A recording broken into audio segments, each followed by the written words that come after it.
Myślę, kto mógłby mnie zastąpić. Ale co, msze i wszystko? No.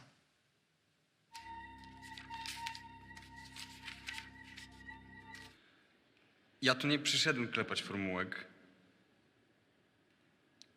Mam nadzieję, że wy też nie. 이 영화는 사실 한국에선 그렇게 화제가 되진 못했지만 사실 기생충과 함께 오스카 장편영화상 후보에 오른 영화입니다. 그럼에도 폴란드 영화라서인지 홍보가 부족해서 그런지 몰라도 한국에선 별로 유명하진 않습니다.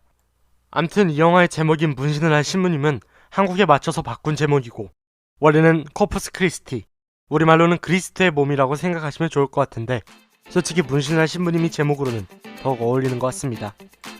각설하고 이 영화의 줄거리를 간략하게 설명드리자면 상습적인 절도와 마약으로 소년원에 있던 다니엘이 신부가 되고 싶었지만 정가 때문에 하지 못했고 훔친 사제복으로 사제 행세를 하는 내용입니다. 여기서 저는 사제복과 문신이라는 수식어에 집중할 필요가 있어 보입니다. 먼저 문신에 대해 사회적으로 어느 정도 부정적인 것이 있습니다. 특히나 범죄자 플러스 문신이라는 것이 더욱 부정적으로 보이게 됩니다. 암튼 이 문신이라는 사회적인 부정적인 시선을 사제복이라는 옷으로 완벽하게 가리게 되고 오히려 믿음까지 얻게 됩니다.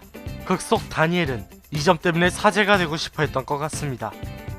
영화 초반까지만 하더라도 다니엘은 비록 죄는 지었지만 회개하고 사제가 되고 싶어 하는 것처럼 나오지만 정작 다니엘은 출소하자마자 바로 하고 마약을 하고 자신이 그렇게 의지하던 토마시 신부의 클러지 셔츠를 훔치는 등 절대로 신앙 때문이가 아닌 그저 사회적인 시선 때문에 사제가 되고 싶어 했음을 영화는 비춥니다. 솔직하게 말해서 미술팀이 잘한 건지는 모르겠지만 다니엘은 생기 약간 범죄자 같은 느낌도 들고 암튼 그 점을 이용해서 성당에서 기도하던 다니엘에게 한 소녀는 처음부터 무시를 합니다.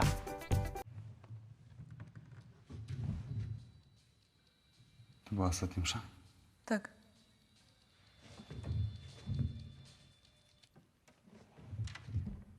Rano jest następna. Nie wiem, co, do rana mam czekać. Jak ci zależy. A co, nie macie gdzie spać w tej stolarni? W jakiej stolarni? A skąd jesteś? Księdzem jestem.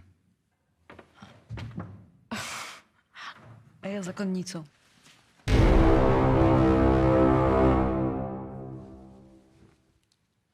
그러나 그저 이 하얀색 쪼가리가 붙어있는 검은 옷을 보자 바로 시선이 달라지고 대우가 달라지는 것을 확인할 수 있습니다.